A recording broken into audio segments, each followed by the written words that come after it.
Welcome everyone. आज हम लोग देखेंगे इवैल्यूएटिव सिस्टम। तो इवैल्यूएटिव सिस्टम का ये सेकंड और आखिरी पार्ट होगा। तो इस इवैल्यूएटिव सिस्टम में 3 टाइप्स ऑफ इवैल्यूएशन का हम लोग समझेंगे, डेफिनेशन और एग्जांपल्स। इस टॉपिक को अच्छी तरीके से यहीं पे याद करने के लिए करेंगे हम लोग रिवीजन, और आखिर में पेपर 1 में क्वेश्चन कैसे आते हैं इस टॉपिक से, उससे समझने के लिए सॉल्व करेंगे PYQ, जो कि 2019 के एग्जाम में आया था। तो चलिए चैप्टर को स्टार्ट करते हैं। सबसे पहले समझते हैं डेफिनेशन। तो पहले बेसिस ऑफ पर्पस, तो किस काम से यूज किया जाता है उसके ऊपर इसे डिफरेंशिएट किया गया है। पहला है आपका डायग्नोस्टिक। डायग्नोस्टिक का मतलब क्या होता है? टारगेट स्पेसिफिक किसी प्रॉब्लम को सॉल्व करने के लिए जब किसी टेस्ट को यूज किया जाता है उसे कहा जाता है डायग्नोस्टिक। ये इंडिविजुअल लेवल पे देखा जाता है। यहाँ पर आप देख सकते हैं कि हर एक बच्चे के लिए यूज नहीं किया जा रहा है, ये सिर्फ इसी के लिए यूज किया जा रहा है। तो इसे कहा जाता है आपका डायग्नोस्टिक, इंडिविजुअल लेवल पे। समझ लीजिए इंडिविजुअल लेवल पे मुझे मैथमेटिक्स में प्रॉब्लम है, मैथ सॉल्व करूंगा मैं, तो यही होता है आपका डायग्नोस्टिक। मतलब इंडिविजुअल लेवल पे टारगेट स्पेसिफिक एग्जाम लिया जाता है ताकि प्रॉब्लम को अंडरस्टैंड किया जा सके। सेकेंड आता है एप्टीट्यूड। एप्टीट्यूड होता है किसी काम को करने में उसका कितना ज्यादा प्रोफिशिएंसी है।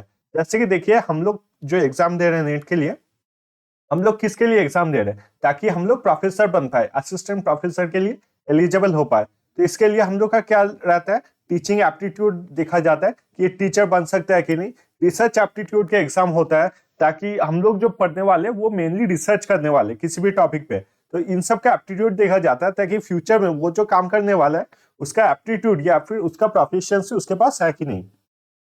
उसके बाद आता है आपका अचीवमेंट। अचीवमेंट क्या होता है कि कोई भी एक पर्टिकुलर टॉपिक या फिर कोई भी एक सब्जेक्ट करने के बाद आपको सब्जेक्ट में कितना अचीव हुआ, आप उस सब्जेक्ट में कितना पढ़ चुके हैं।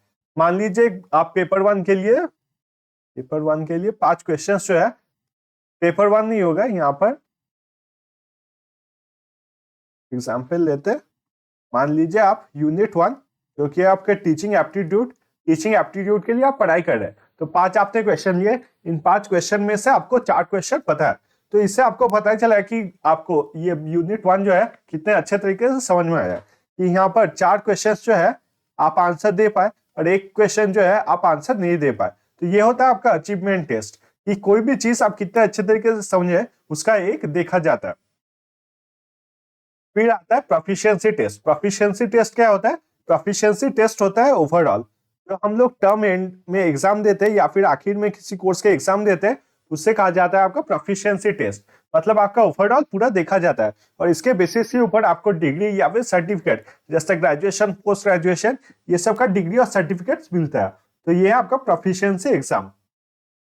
फिर आता है अपना बेसिस ऑफ ग्रेडिंग। मतलब आपको ग्रेड कैसे किया जाता है। इसके हिसाब से अगर देखा जाए तो 2 टाइप के होते हैं। एक होता है आपका डायरेक्ट और दूसरा होता है आपका इनडायरेक्ट ग्रेडिंग। तो डायरेक्ट ग्रेडिंग सबसे सिंपल फॉर्म है। आपने मान लीजिए कोई एग्जाम दिया है, उस एग्जाम को इवेल्युएट किया जाएगा। मान लीजिए मैथमेटिक्स में आपने कोई एग्जाम दिया है, उस एग्जाम को इवेल्युएट किया जाएगा, फिर इंडिविजुअल पर्सन को जितना भी स्कोर मिला है वो आपको दिया जाएगा। इसे बोला जाता है डायरेक्ट ग्रेडिंग। मान लीजिए किसी बच्चे को 70 मार्क्स मिला है, तो उसे कहा जाता है आपका डायरेक्ट ग्रेडिंग। फिर आता है इनडायरेक्ट ग्रेडिंग। इनडायरेक्ट ग्रेडिंग अगर देखा जाए तो ये फिर से 2 टाइप के होते हैं। एक होता है आपका एब्सोल्यूट, दूसरा होता है आपका रिलेटिव। एब्सोल्यूट में क्या होता है? इसमें आपको ग्रेड दिया जाता है, ना कि मार्क्स। मान लीजिए आपने वही मैथमेटिक्स का एग्जाम दिया और मैथमेटिक्स के एग्जाम में आपको 70 मार्क्स मिला है, तो 70% का मतलब क्या हुआ? 70% का मतलब आपको ए मिला है। तो ये रिपोर्ट कार्ड में रहता है। मान लीजिए किसी बच्चे को 50 मार्क्स मिला है, तो 50 मार्क्स अगर मिला है तो बी मिला है, 40 मिला है तो सी मिला है, ऐसे करके अगर आपको ग्रेड दिया जाता है तो फिर उसे कहा जाता है आपका एब्सोल्यूट।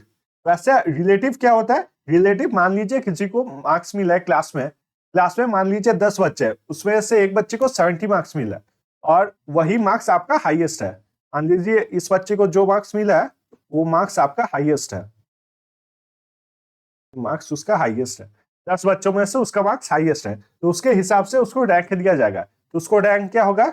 उसका रैंक हो जाएगा आपका फर्स्ट, क्लास में उसने टॉप किया है।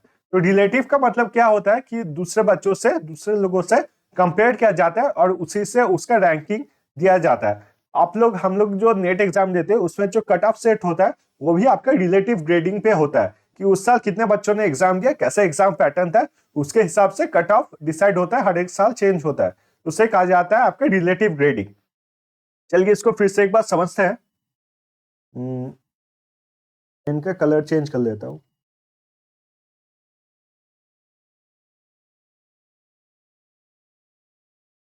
ब्लैक यूज करते हैं।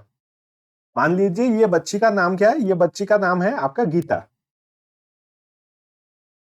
तो सबसे पहले देखेंगे डायरेक्ट ग्रेडिंग में क्या होता है। डायरेक्ट ग्रेडिंग में उसको डायरेक्टली मार्क्स दिया जा रहा है,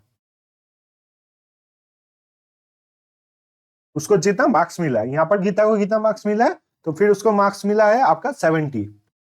सेकेंड वाले इनडायरेक्ट में अगर देखा जाए तो सबसे पहले देखेंगे एब्सोल्यूट। एब्सोल्यूट में उसको मिला है 70, तो 70 मिलने से उससे ग्रेड मिला है ए। तो ये क्या हो रहा है, ये हो रहा है आपका ग्रेड।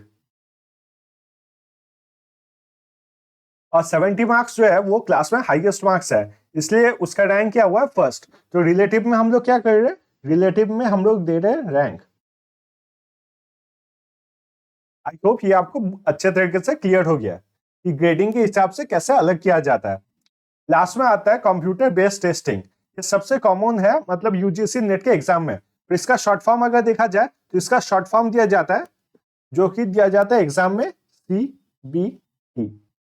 CBT मतलब क्या हो गया, कंप्यूटर बेस्ड टेस्टिंग। ये आपको कंफ्यूज नहीं होना है एग्जाम में, बहुत ही आसान है। सिर्फ ये याद रखिए कि CBT जब भी दिया जाएगा आपको किसी भी क्वेश्चन में, उसका मतलब क्या है, तो कंप्यूटर बेस्ड टेस्टिंग। तो कंप्यूटर बेस्ड टेस्टिंग अगर देखा जाए, ये भी दो टाइप के होते हैं। पहला है आपका लीनियर टेस्ट। लीनियर टेस्ट क्या होता है, लीनियर टेस्ट जो हम लोग एग्जाम देते हैं।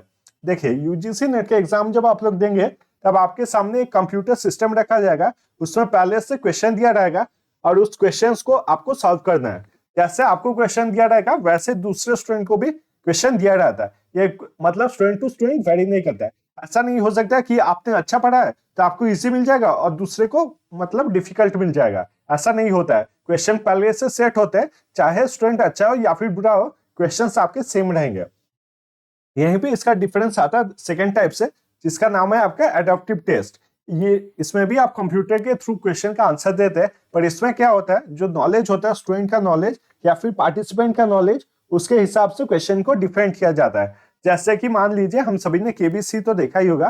केबीसी के पहले 5 क्वेश्चन में अगर कोई मतलब लाइफलाइन यूज कर लेता है या फिर टाइम लेता है आंसर को देने में, तो फिर क्या होता है, 5 क्वेश्चन के बाद उसे जो क्वेश्चन पूछा जाता है वो कंपेरेटिवली आपका इजी लेवल का होता है, ताकि वो आगे बढ़ पाए। लेकिन अगर 5 क्वेश्चन जो उससे पूछे जाएंगे उसमें वो आसानी से जवाब देता है, कोई भी लाइफलाइन यूज नहीं करता है, तो क्या होगा, उसके बाद जो क्वेश्चन पूछे जाएंगे उससे डिफिकल्ट लेवल के क्वेश्चन पूछे जाते हैं। तो ये होता है एडाप्टिव टेस्ट। तो लीनियर टेस्ट में क्वेश्चन जो है वो कभी चेंज नहीं होता है, और इसमें क्वेश्चन चेंज किए जाते हैं।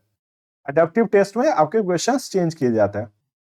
तो चलिए इसका एक बार रिवीजन कर लेते हैं, ताकि आपको पूरा चैप्टर मतलब पूरा टॉपिक अच्छे से याद हो जाए। तो कौन से 3 हमने पढ़े, पर्पस, ग्रेडिंग और CBT, जो कि कंप्यूटर बेस्ड टेस्टिंग। तो सबसे पहले पर्पस देखेंगे। पर्पस 4 तरीके के होते हैं। पहला है आपका डायग्नोस्टिक, फिर है एप्टीट्यूड, तीसरा अचीवमेंट और चौथा है आपका प्रोफिशिएंसी। डायग्नोस्टिक में क्या होता है, यह टारगेट स्पेसिफिक दिया जाता है कि आपको जो प्रॉब्लम है स्टूडेंट को उसी के ऊपर टेस्टिंग दिया जाता है, ताकि वो प्रॉब्लम को समझ पाए और उस टॉपिक को अच्छी तरीके से क्लियर कर पाए। एप्टीट्यूड क्या होता है कि किसी भी काम को करने के लिए हम लोग का कितना प्रोफिशिएंसी है, कितने अच्छी तरीके से कोई काम को हम लोग कर सकते हैं। फिर आता है अचीवमेंट, मतलब कोई एक टॉपिक जो है उस टॉपिक को हम लोग ने कितने अच्छे तरीके से समझ लिया, उसके लिए दिया जाता है आपका अचीवमेंट। देखिए अचीवमेंट और प्रोफिशिएंसी में, अचीवमेंट और डायग्नोस्टिक में डिफरेंस क्या है। डायग्नोस्टिक होता है हम लोग का प्रॉब्लम चैप्टर, जो प्रॉब्लम का चैप्टर होता है उसी पे डिपेंड किया जाता है। और अचीवमेंट में कोई भी चैप्टर जब हम लोग कंप्लीट करते हैं उसके बाद उसके क्वेश्चन सॉल्व करते हैं, उसे कहा जाता है अचीवमेंट। और प्रोफिशिएंसी क्या है, तो प्रोफिशिएंसी आप लोग का ओवरऑल देखा जाता है कि सब चीजों में ये अच्छे तरीके से एडुकेटेड है कि नहीं, और उसके बेसिस के ऊपर उसको डिग्री दिया जाता है या फिर मतलब सर्टिफिकेट दिए जाते हैं। ग्रेडिंग अगर देखा जाए तो दो टाइप का है। पहला है आपका डायरेक्ट, दूसरा इनडायरेक्ट। डायरेक्ट में क्या होता है, डायरेक्ट में आपका मार्क्स दिया जाता है। इनडायरेक्ट क्या होता है, इनडायरेक्ट दो तरीके के होते हैं। एक है आपका ग्रेडिंग सिस्टम, जिसमें आपको ABCD आपके मार्क्स के अनुसार दिया जाता है। और रिलेटिव में क्या होता है, रिलेटिव में आपको रैंक दिया जाता है कि दूसरे स्टूडेंट के कंपैरिजन में आपने कैसा किया है उसके हिसाब से आपको रैंक दिया जाता है। और डायरेक्ट में आपको मार्क्स दिया जाता है, जो भी मार्क्स आपने अचीव किया वही दिया जाता है। अब CBT पे आएंगे। CBT अगर देखा जाए ये भी आपके दो तरीके का है, एक है आपका लीनियर, दूसरा है आपका एडाप्टिव। तो लीनियर की अगर बात की जाए तो ये स्टूडेंट स्पेसिफिक नहीं होता है, हर एक स्टूडेंट के लिए सेम दिया जाता है। और एडाप्टिव में स्टूडेंट या फिर जो भी पार्टिसिपेंट है उनके अनुसार चेंज किया जाता है। तो लीनियर में क्या होता है, लीनियर में रहता है आपका सेम, और एडाप्टिव में आपका होता है डिफरेंट। डिफरेंट भी कह सकते हैं या फिर चेंज भी कह सकते हैं कि लेवल के अनुसार चेंज किया जाता है। तो आप लोग अगर चाहिए इसका एक स्क्रीनशॉट ले लीजिए। फिर मैं जब PDF देता हूँ बहुत बार क्या होता है, जो मैंने ये सब राइटिंग वाइटिंग दिया है वो सब राइटिंग नहीं आता है, सिर्फ पीपीटी में जो है वही मैं पीडीएफ में दे देता हूँ आपको टेलीग्राम चैनल में। तो चलिए बात देखेंगे पीवाईक्यू, ताकि ये टॉपिक अच्छी तरीके से हम लोग क्लियर हो जाए और अगर कोई क्वेश्चन है तो यहाँ पर कंप्लीट हो जाए। देखिए क्वेश्चन क्या दिया गया है, which one of the following is an example of maximum performance test. Option A है आपका पर्सनैलिटी टेस्ट, बी है आपका प्रोजेक्टिव पर्सनैलिटी, सी है आपका एप्टीट्यूड टेस्ट, डी है आपका इंटरेस्ट एंड एटीट्यूड टेस्ट। इसको सॉल्व करने का ट्राई कीजिए आप लोग।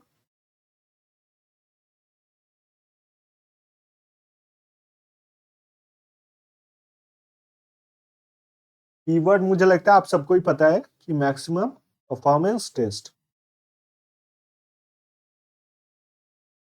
चलिए यहाँ पर टाइम ओवर। आप लोग को और टाइम चाहिए तो वीडियो को पॉज कर सकते हैं।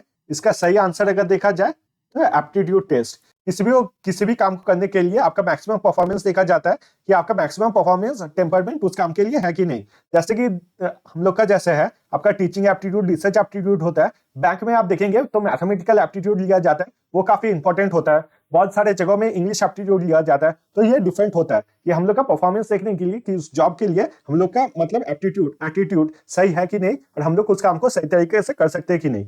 इसका अगर पार्ट 1 आपको देखना है तो यहाँ पर कहीं मैं लिंक दे दूंगा, आप वहां से जाके वीडियो को देख सकते हैं। तो थैंक यू सो मच ये वीडियो देखने के लिए और मिलेंगे हम लोग अगले वीडियो में।